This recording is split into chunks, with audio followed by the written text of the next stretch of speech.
حضرت سیدنا امام حسین رضی اللہ تعالیٰ عنہ کی شہادت کے حوالہ سے یہ اجتماع ہے۔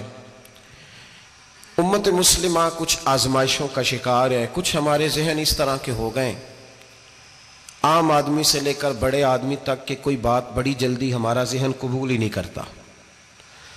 کسی دوسرے کی طرف جانا یا کوئی اور بات کرنا یہ تو بڑی لمبی بات ہے، عام جو سادی باتیں ہیں وہ بھی ہمارے ذہن مشکل سے قبول کرتے ہیں۔ چونکہ شکوک اتنے ڈال دیے گئے ہیں، شک اتنا پیدا کر دیا گیا ہے، تفریق اتنی ہے، بدگمانی اتنی ہے، بری سوچ اتنی زیادہ ہے، بڑی مشکل ہے لوگوں کا کچھ چیزوں کو قبول کرنا۔ ہم لوگ جو ڈیوٹی کرتے رہتے ہیں تھوڑی تھوڑی، تو ہم اصل میں اذان دیتے ہیں، صرف اذان دیتے ہیں کہ چلو بتا دے لوگوں کو کہ نماز کا وقت ہو گیا ہے، باقی اس سے زیادہ ہم اپنی حیثیت نہیں سمجھتے۔ اذان دینا ذمہ داری ہے، تو اللہ تعالیٰ جب تک موقع دے گا اذان ہوتی رہے گی۔ کچھ لوگ صحابہ کے بارے میں کمزور جملے بولتے ہیں، غلط باتیں کرتے ہیں، کچھ اہل بیت نبوت کے بارے میں غلط باتیں کرتے ہیں۔ یہ صرف سنی ہے جو حق چار یار کا نعرہ بھی کھل کے لگاتا ہے، اور یہ نعرہ حیدری یا علی بھی کھل کے لگاتا ہے۔ یہ اللہ نے صرف ہمیں مقام، وہ الگ بات ہے کہ ہم لوگ سننے کو تیار نہیں، سمجھنے کو تیار نہیں کہ اللہ نے ہمیں مرتبہ کتنا عطا فرمایا ہے۔ یہ صرف ہماری امام حسین کی شہادت کا کچھ تھوڑا سا پس منظر۔ شہادت ہمارے ہاں بیان ہوتی ہے اس انداز میں کہ لگتا ہے کہ کسی مظلوم بندے کو کسی نے پکڑا ہوا تھا تو وہ سارے اسے مار رہے تھے اور وہ منتیں کر رہا تھا کہ مجھے نہ مارو۔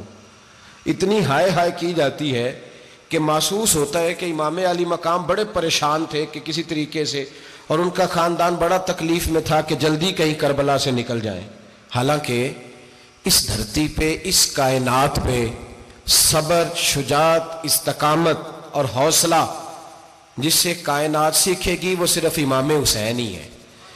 اتنے بڑے صابر آدمی کے بارے میں اس طرح کا رویہ اختیار کرنا کہ وہ تو گویا اس طرح کر رہے تھے کہ بس کسی طریقے سے میری تو یہ امام حسین کی مظلومیت سنا کے لوگوں کو اس طرح کا کر دیا جاتا ہے، یہ انداز بتایا جاتا ہے کہ شاید واقعہ کربلا رونے دھونے کا نام ہے، حالانکہ بات یہ نہیں ہے۔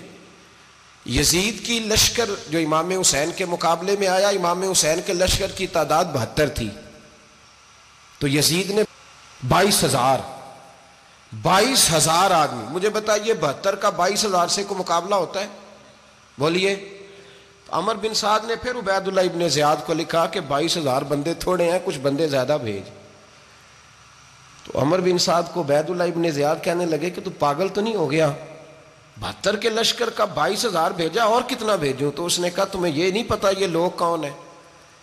یہ مولا علی شیر خدا کی اولاد ہے، ان میں ایک ایک شخص ایسا ہے جو 1,000 کے مقابلے میں لڑنا جانتا ہے۔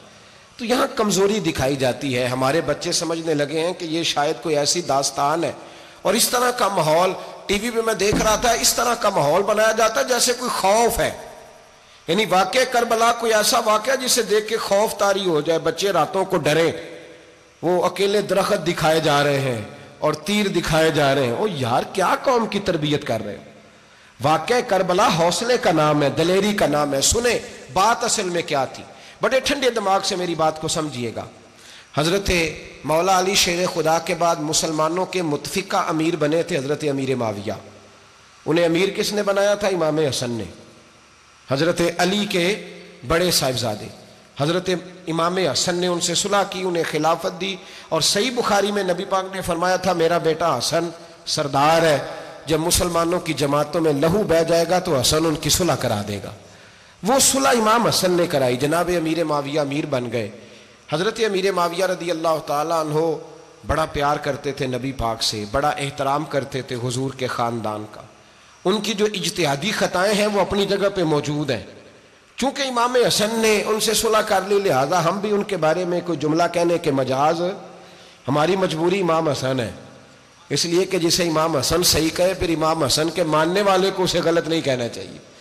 حضرت امیر معاویہ رضی اللہ تعالیٰ عنہ کا جب وصال ہوا تو حضرت امام حسن پہلے ہی ان سے وصال کر گئے، آپ کو زہر دے دیا گیا، آپ شہید ہو گئے۔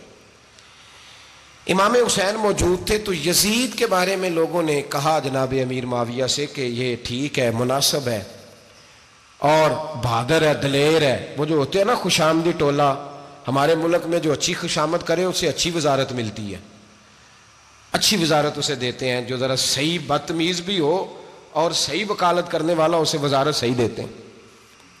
تو حضرت امیر معاویہ کے گرد بھی کچھ ایسے لوگ تھے، انہوں نے آپ سے کہا کہ یزید کو نامزد کر دیں. تو آپ نے یزید کو بلایا، حوالہ مجھ سے دیکھ لیجئے گا. بلا کے فرمایا کہ 3 بندوں کے سامنے اپنی خلافت پیش کرنا، اگر وہ تجھے مان جائیں تو امیر بن جانا، نہ مانے تو چپ کر کے گھر بیٹھ جانا. وہ 3 بندے کون ہیں؟ جناب عبداللہ ابن عباس، حضرت عبداللہ بن زبیر اور امام حسین رضی اللہ تعالیٰ عنہ. یہ وصیت فرمائی جناب امیر معاویہ. ہوا یہ کہ یزید جب امیر بنا نا، 2-3 چیزیں ہوتی ہیں جب کسی بندے کو قابو کرنا ہوتا ہے، 2-3 4-5 چیزیں ایسی ہوتی ہیں جس سے بندہ قابو آتا ہے. تو اس نے بھی فوری طور پہ، یزید نے دیکھا میرے لیے مسئلہ کیا بن سکتا ہے. ولید بن عتبہ اس وقت مدینے کا گورنر تھا. یزید نے اس کو خط لکھا کہ امیر عرب کا رواج آج بھی ہے کہ جب تک نئے خلیفہ کی بیعت نہیں ہو جاتی پرانے کے انتقال کی خبر ہی نہیں دیتے، اس کو رکھے رکھتے ہیں. یہ ان کا طریقہ ہے. وہ کہتے ہیں کہ ولی عہد اچھی طرح قبضہ کر لے پھر بتائیں گے. حضرت امیر معاویہ کا وصال ہو گیا، بتایا نہیں. یزید نے اب کیا کیا، چونکہ بڑا چلاک آدمی تھا، بڑا شاطر تھا، بڑا تیز تھا، بڑا عجیب اس کا مزاج تھا. یہ چلاک لوگ زندگی میں ہمیشہ دھوکہ کھاتے ہیں. چلاکیاں انسان کو گراتی ہیں اور اتنا منہ چھیل جاتا ہے کہ منہ پہچانا ہی نہیں جاتا. بندہ اپنے آپ کو رب رسول کے حوالے کر دے تو اللہ بڑی بہترین جزائیں عطا کرتا ہے.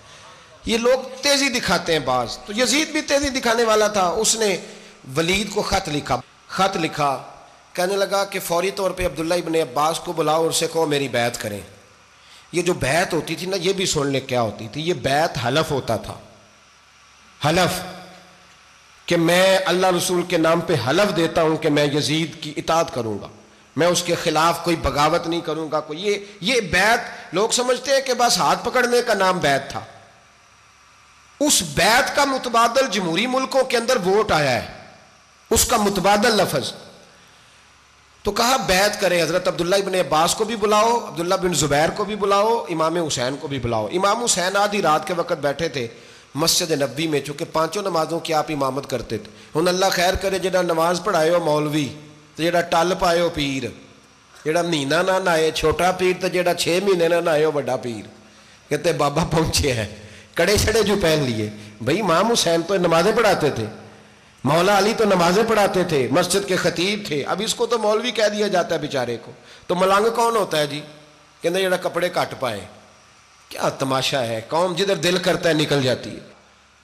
امام حسین نماز پڑھا کے عشاء کی بیٹھے تھے جناب عبداللہ بن زبیر. عبداللہ بن زبیر کون تھے؟ یہ نبی پاک صلی اللہ علیہ وسلم پھپھی کے پوتے تھے اور جناب صدیق اکبر کے نواسے تھے، حضرت عبداللہ بن زبیر. اور جناب زبیر بن عوام 10 مبشرہ صحابی ہیں، ان کے بیٹے تھے. بہت زیرک آدمی تھے. یہ بھی امام حسین کے پاس بیٹھے تھے. عبداللہ ابن عباس بھی تھے جو حضور کے چچا کے بیٹے ہیں، اس امت کے پہلے مفسر ہیں قرآن پاک. یہ لوگ بیٹھے تھے. تو ولید نے ایک بندہ بھیجا، اس نے آ کے کہا جناب آپ کو گورنر صاحب نے بلایا ہے. تو عبداللہ بن زبیر کہنے لگے حسین اس وقت بلانے کی بات سمجھ میں نہیں آئی. تو امام حسین بڑے بصیرت والے تھے، اللہ نے بصیرت دی تھی. کہنے لگے عبداللہ آپ کو سمجھ نہیں آئی، مجھے سمجھ آ گئی ہے، امیر معاویہ وصال کر گئے اور یہ ہمیں جو بلایا گیا ہے نا، یہ یزید کی بیعت کے لیے بلایا گیا ہے. تو کہا پھر آپ آدھی رات کو نہ جائیں، آپ کے لیے خطرہ ہوگا. تو امام حسین فرمانے لگے خطرہ حسین کو نہیں ہوتا، حسین کو خطرہ نہیں. کہا پھر بھی آپ مہربانی کریں ذرا احتیاط سے جائیں. تو جناب عبداللہ ابن زبیر نے، عبداللہ ابن عباس نے 14 بندے نیزے دے کے، تلواریں دے کے امام حسین کے ساتھ بھیجے اور کہا کہ امام حسین اگر اس نے کوئی غلط ملت بات کی نا، زبردستی بیعت کرنے کا کہا، تو آپ بس کوئی ایک بات اونچی آواز میں کر دینا، یہ سپاہی پیچھے آ جائیں گے.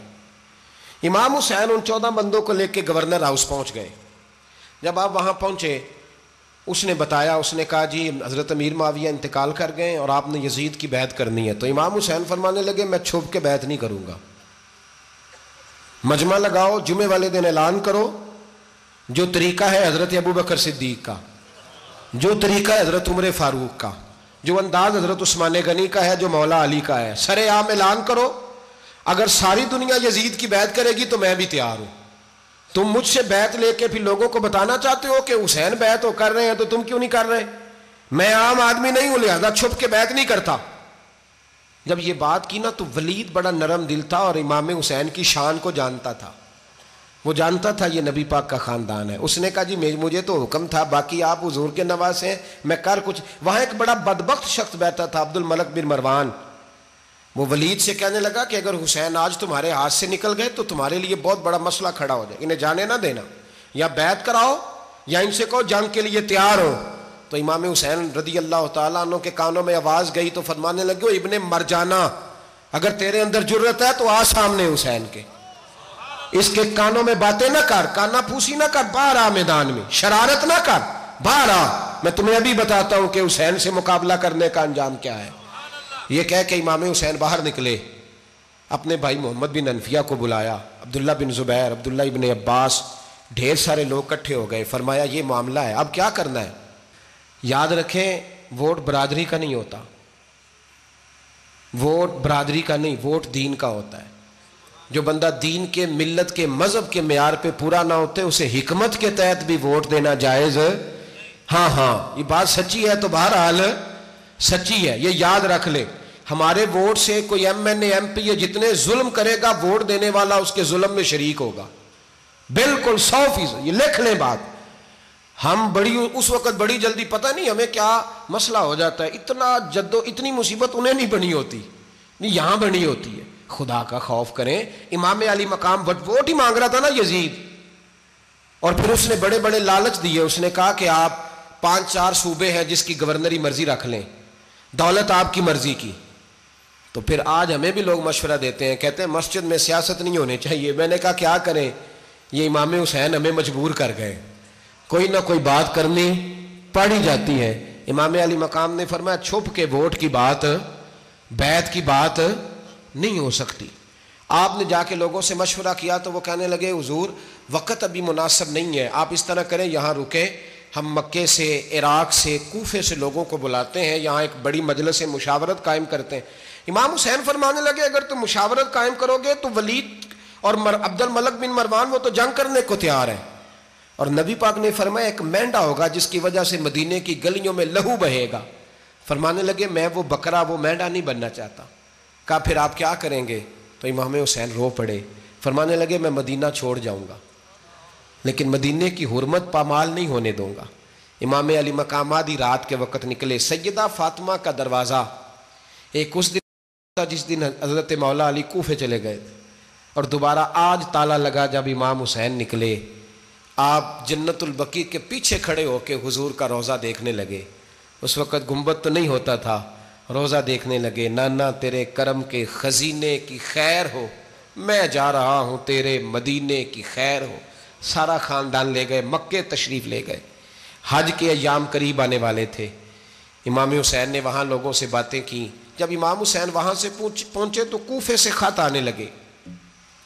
کوفہ حضرت علی کا دارالخلافہ تھا، وہاں آپ کے محبین، پیار کرنے والے ڈھیروں تھے. انہیں خط لکھے کہ حضور آپ چپ کر کے بیٹھے ہوئے ہیں اور ہمارے اوپر یزید مسلط ہو گیا ہے. آپ اگر میدان میں نہیں نکلیں گے، آپ نہیں آئیں گے تو ہم اللہ کی بارگاہ میں شکوہ کریں گے کہ کوئی ہماری کمان کرنے کو تیار ہی نہیں ہوا. اور وہ خط 1 2 3 نہیں آئے، وہ خط اتنے تھے کہ 3 بوریوں میں بھرے تھے امام حسین نے، 3 بوریوں میں. اب مجبوری ہو جاتی ہے، حق کے لیے کئی دفعہ بات کرنا مجبوری ہوتی ہے، اگر نہیں کرے گا تو پھر اس کو بھی قبر میں جواب دینا پڑے گا.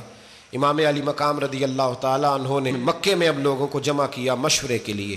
ہر بندے نے کہا حضور وہ بلا تو رہے ہیں پر اپنے وعدوں کے پکے.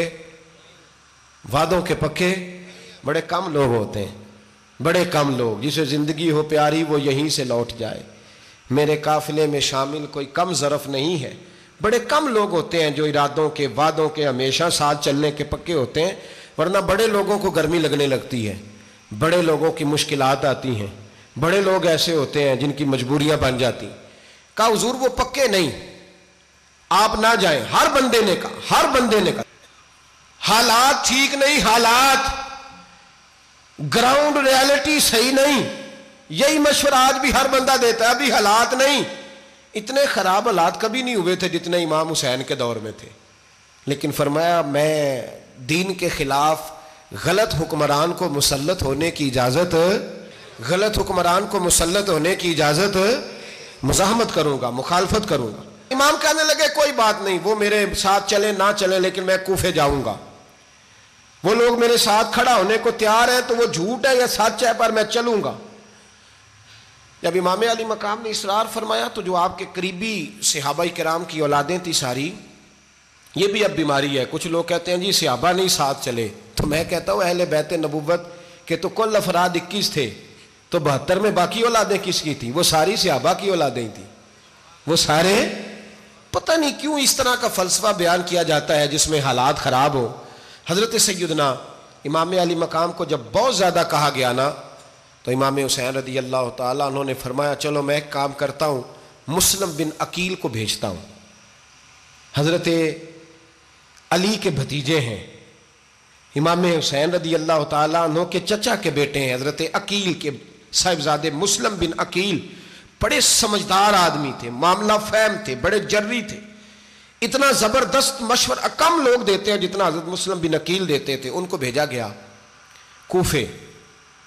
اب اس میں بڑی تفصیل ہے، وہ اپنے 2 بچے بھی لے گئے۔ جب وہ کوفے پہنچے نا تو کوفے پر جناب نعمان بن بشیر کی حکومت تھی، آپ گورنر تھے اور اہل بیت سے بڑی عقیدت رکھنے والے، نرم رویہ۔ عبید اللہ ابن زیاد کوفے کا گورنر نہیں تھا، یہ کسی اور علاقے کا تھا۔ جب آپ وہاں پہنچے تو نعمان بن بشیر نے دیکھا کہ حضرت مسلم بن عقیل آئے ہیں تو لوگ دوڑے ان کی بیعت کرنے، بھاگے، اتنے لوگ جمع ہوئے کہ ایک دن میں 17,000 آدمی نے بیعت کر لی۔ تو تم پتہ ہے نا جڑا الیکشن لڑتا ہوں راتی جیت کے سوندا ہے، وہ فاتح ہوتا ہے، ہر روز جیتتا ہے، پتہ اسی دن چلتا ہے جس دن الیکشن کا ریزلٹ اناؤنس ہوتا ہے۔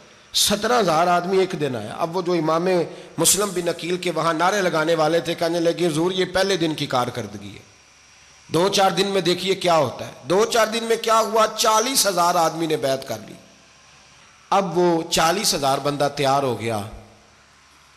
ادھر سے جو یزید کے وفادار تھے انہوں نے خط لکھا یزید کو کہ تو نے بڑا نرم آدمی گورنر بنایا ہے اور 40,000 بندہ چلا گیا حسین کی طرف، اگر ایک دن مسلم بن عقیل اور رہے تو جو تمہارا گورنر بیٹھے ہیں نا جناب نعمان بن بشیر، ان کو گورنر ہاؤس سے نکال کے مسلم بن عقیل قبضہ کر لیں گے، تو چپ کر کے بیٹھا ہے۔ یزید بڑا تیز تھا، اس نے ایک آدمی گھوڑے پہ دوڑایا۔ عبید اللہ ابن زیاد ایک اور علاقے کا گورنر تھا پر بڑا ظالم سا بدماش تھا، بڑا سخت گیر آدمی تھا۔